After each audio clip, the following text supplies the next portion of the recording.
तो चलिए दोस्तों, हम लोग क्वेश्चन नंबर 11 से देख लेते हैं, क्योंकि 10 तक पहले ही पढ़ाया जा चुका है। तो क्वेश्चन नंबर 11 जो कि जीवन की मौलिक इकाई के बारे में हम लोग पढ़ रहे थे, जो एग्जाम्पलर का क्वेश्चन है।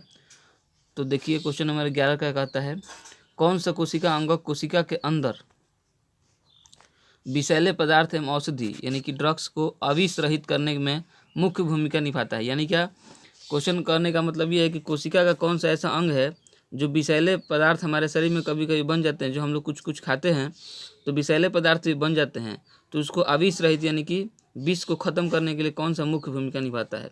देखिए इसका आंसर चिकनी अंतःप्रदाविजालिका होगा, क्योंकि चिकनी अंतःप्रदाविजालिका का 2-3 काम है, यहाँ हम लोग नोट कर लेंगे। एक तो वसा और लिपिड का निर्माण करना इसका काम होता है। तो आप लोग लिखते जाइए ताकि आप लोगों को एग्जाम में ऐसा भी क्वेश्चन आ जाए तो आप लोग आराम से इसको कर सकते हैं। तो चिकनी अंतःप्रदाविजालिका का काम होता है वसा और लिपिड का निर्माण करना, और दूसरा जो होता है, जो हमारे शरीर में कुछ फालतू चीज़ें बन जाती है, जैसे विष वगैरह जहर टाइप का बन जाता है, तो इसको भी डिसेंट्रलाइज कर देता है, यानी कि विष को भी ख़त्म करने का काम हमारा चिकनी अंतःप्रदाविजालिका करता है। तो देखिए अब क्वेश्चन नंबर 12 देखते हैं। क्वेश्चन नंबर 12 बोल रहा है कि कोशिका झिल्ली निर्माण के लिए आवश्यक प्रोटीन और लिपिड का उत्पादन निम्नलिखित में से किसके द्वारा होता है। तो प्रोटीन और लिपिड का निर्माण कर रहा है। देखिए तो प्रोटीन का हमारे कोशिका में निर्माण जो होता है, प्रोटीन की फैक्ट्री कहा जाता है राइबोसोम को। तो राइबोसोम ही हमारे प्रोटीन का शरीर में निर्माण करता है। और यहीं पे अगर वसा और लिपिड का निर्माण कहता तो हम लोग का हो जाता चिकनी अंतःप्रदाविजालिका, जो हम लोग इसके पहले क्वेश्चन में पढ़ चुके हैं। लेकिन यहाँ पे प्रोटीन और लिपिड का निर्माण कर रहा है, तो प्रोटीन का फैक्ट्री राइबोसोम को कहा जाता है। और राइबोसोम जो होता है, और राइबोसोम के बारे में थोड़ा सा लिख लीजिए दोस्तों, कि राइबोसोम जो होता है वो स्वतंत्र रूप से नहीं पाया जाता है कभी भी। कोशिका जो जितना भी, जैसे कोशिका में माइटोकॉन्ड्रिया पाया जाता है, लाइसोसोम पाया जाता है, केंद्रक पाया जाता है, लेकिन राइबोसोम हमेशा कभी भी स्वतंत्र रूप में नहीं पाया जाता है। ये जब भी पाया जाएगा तो यहाँ पे खुरदरी अंतःप्रदाविजालिका पर पाया जाता है, खुरदरी एंडोप्लाज्मिक रेटिकुलम पर ही पाया जाता है। तो यहाँ पे देखिए क्वेश्चन यहाँ पे डायरेक्ट राइबोसोम नहीं दिया है, लेकिन यहाँ पे रुक्ष का मतलब होता है खुरदरी। यहाँ पे ये हो जाएगा रुक्ष अंतःप्रदाविजालिका, यानी खुरदरी अंतःप्रदाविजालिका पे ही इसका निर्माण होता है राइबोसोम का, जो प्रोटीन की फैक्ट्री कहा जाता है राइबोसोम को। और राइबोसोम के बारे में एक और नोट कर लीजिए कि कोशिका का सबसे छोटा अंगक जो होता है, हमारे सेल में बहुत सारे होते हैं अंगक, लेकिन कोशिका का सबसे छोटा अंगक राइबोसोम होता है। ठीक है, तो आप लोग इसको थोड़ा सा नोट करते जाइएगा, ताकि क्वेश्चन जो है जो भी मिले, अगर दूसरा टाइप का भी क्वेश्चन मिले तो आप लोग इस क्वेश्चन को कर सकते थे। अब देखिए हम लोग बात कर लेते हैं क्वेश्चन नंबर 13 का। प्रोकैरियोटिक का अपरिभाषित क्षेत्र कहलाता है। देखिए तो सबसे पहले आपको समझना यह है कि प्रोकैरियोटिक होता क्या है। तो हमारा कोशिका जो है शरीर में वो 2 टाइप का होता है, एक होता है प्रोकैरियोटिक और एक होता है यूकैरियोटिक। तो जितने भी बड़े जानवर होते हैं उनके शरीर में यूकैरियोटिक कोशिका होता है, और जितने भी छोटे जो हमारी नंगी आंखों से नहीं दिखाई देते हैं, जैसे कि अमीबा हो गया, तो प्रोकैरियोटिक में भी थोड़ा सा नोट कर लीजिए कि कौन कौन से जीव जो होते हैं वो लगभग प्रोकैरियोटिक्स में आ जाते हैं। ये क्वेश्चन भी अक्सर पूछ लिया जाता है, तो हम लोग इसके बारे में देख लेते हैं कि प्रोकैरियोटिक में अमीबा, पैरामीशियम, ठीक है, अमीबा, पैरामीशियम, यूग्लिना और नीलहरित शैवाल।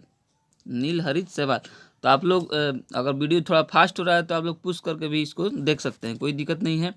तो प्रोकैरियोटिक में कौन कौन से जानवर आते हैं मैं आपको बता दिया कि अमीबा आता है, पैरामीशियम, यूग्लिना, नीलहरित शैवाल, और सारे भी जीव आते हैं, लेकिन यही एग्जाम में ज़्यादा पूछे जाते हैं। और इसके अलावा जो भी बड़े जानवर जैसे हम लोग हैं, कोई भी जानवर और दूसरा है, वो सभी यूकैरियोटिक्स में आते हैं। तो प्रोकैरियोटिक काफ़ी अविकसित होता है, जो उतना विकास नहीं कर पाता है, और यूकैरियोटिक हम लोग आप देख ही रहे हैं कि कितना विकसित मतलब जानवर में ही हम लोग भी आते हैं बायोलॉजी के क्षेत्र में। ठीक है, तो प्रोकैरियोटिक का अपरिभाषित क्षेत्र, देखिए प्रोकैरियोटिक में केंद्रक नहीं पाया जाता है, क्योंकि देखिए मैं आपको पहले ही बता दिया कि प्रोकैरियोटिक काफ़ी अविकसित होते हैं, तो प्रोकैरियोटिक में केंद्रक नहीं पाए जाते हैं। तो इसका अपरिभाषित जो क्षेत्र हो गया वो केंद्रकाभ हो गया, केंद्रकाभ। केंद्रक हम लोग यूकैरियोटिक में पाया जाता है, केंद्रिका भी न्यूक्लिक एसिड यानी कि डीएनए आरएनए जो होता है, डीऑक्सी न्यूक्लिक एसिड और राइबो न्यूक्लिक एसिड। तो ये सब हम लोगों में पाया जाता है, यानी कि ये सब यूकैरियोटिक्स में पाया जाता है। और जो केंद्रकाभ है वो आपका प्रोकैरियोटिक्स में पाया जाता है। क्वेश्चन नंबर 14 को हम लोग देख लेते हैं। ये कोशिका अंगक जो सरल शर्करा को जटिल शर्करा में बदलने का काम करता है। तो देखिए शर्करा, शर्करा हिंदी में लिखा हुआ है, जो लोग थोड़ा सा इंग्लिश जानते हैं इसका ज़्यादा ही इंग्लिश वर्ड ही यूज होता है। तो मैं आपको बता दूं, शर्करा का मतलब जो होता है वो आपका होता है कार्बोहाइड्रेट।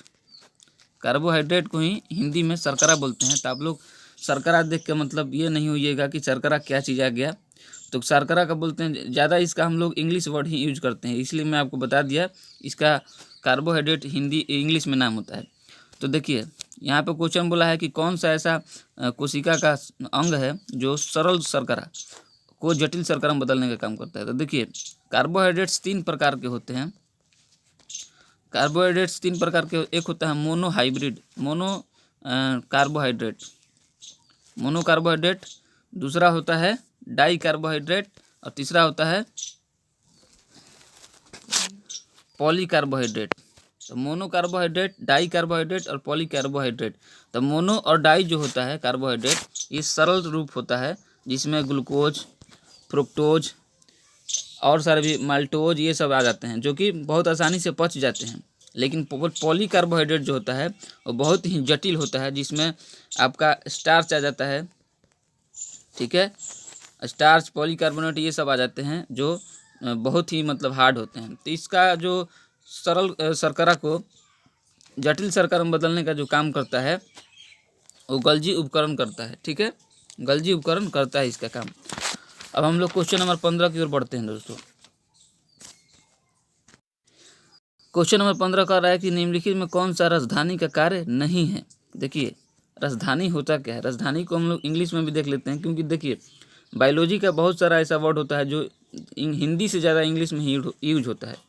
तो राजधानी को हम लोग वैक्यूल्स कहते हैं, जो जानवरों में बड़ा होता है और जानवरों में छोटा होता है, और जो पादप होते हैं पादप में ये बड़ा होता है। पादप में कैसा होता है, बड़ा होता है, क्योंकि राजधानी जो होता है, रस मतलब होता है, देखिए इसका ट्रिक थोड़ा समझ लीजिए। रस कैसा होता है, पानी, रस का मतलब पानी, यानी कि ये पानी संग्रह का काम करता है। तो देखिए पादप में पानी का ज़्यादा यूज होता है, ठीक है, पादप में पानी का यूज ज़्यादा होता है, जानवर में थोड़ा कम होता है संग्रह करने का काम। तो इसलिए ये पादप में बड़ा होता है और जानवर जो होता है जीव जंतु में छोटा होता है। अब देखिए क्वेश्चन कर रहा है कि राजधानी का कार्य कौन नहीं है। तो देखिए संग्रहण हम लोग पहले ही बता दिए कि पानी का संग्रहण तो करता है, कोशिका के स्फीति एवं दृढ़ता प्रदान करना एकदम सही है, अपशिष्ट उत्सर्जन भी करता है पानी के माध्यम से, और गमन यानी कि ट्रांसपोर्टेशन। तो गमन यानी ट्रांसपोर्टेशन को जो काम करता है दोस्तों गल्जी उपकरण करता है। आप लोग लिख लीजिए गल्जी उपकरण। जब भी ट्रांसपोर्टेशन की बात आएगी कि ट्रांसपोर्टेशन का सेल में ट्रांसपोर्टेशन कौन करता है, तो गल्जी उपकरण इसका आंसर हो जाएगा। अब हम लोग क्वेश्चन नंबर 16 की तरफ देख लेते हैं। अमीबा जिस प्रक्रिया के द्वारा भोजन प्राप्त करता है वह कहलाती है। देखिए अमीबा जो है, मैं आपको पहले ही बता दिया कि अमीबा जो होता है वो प्रोकैरियोटिक्स जीव में आते हैं, यानी कि अविकसित जीव में आते हैं, जो बहुत ही नंगी आँखों से हम लोग इसको भी नहीं देख सकते हैं, इतना छोटा जीव होता है। तो जितना भी होते हैं प्रोकैरियोटिक्स जीव में आते हैं। तो प्रोकैरियोटिक्स जीव देखिए अमीबा के लिए भोजन प्राप्त करना एक अलग ही इसका कंडीशन है। ये जो होता है वो अंतः कोशिका द्वारा ये प्राप्त करता है, और इसका एक और नाम लिख लीजिए कुटपाद, ठीक है, कुटपाद। ये कुटपाद द्वारा भोजन प्राप्त करता है, अंतः कोशिका द्वारा ये भोजन प्राप्त करता है। तो आप लोग अंतः कोशिका के ब्रैकेट में भी कुटपाद भी लिख लीजिएगा, ताकि अंतः कोशिका कभी ना आए तो कुटपाद यहाँ पे हो जाएगा आंसर। क्वेश्चन नंबर 17 की तरफ बढ़ते हैं। निम्न में से किसकी कोशिका भित्ति सेलुलोज से बनी है।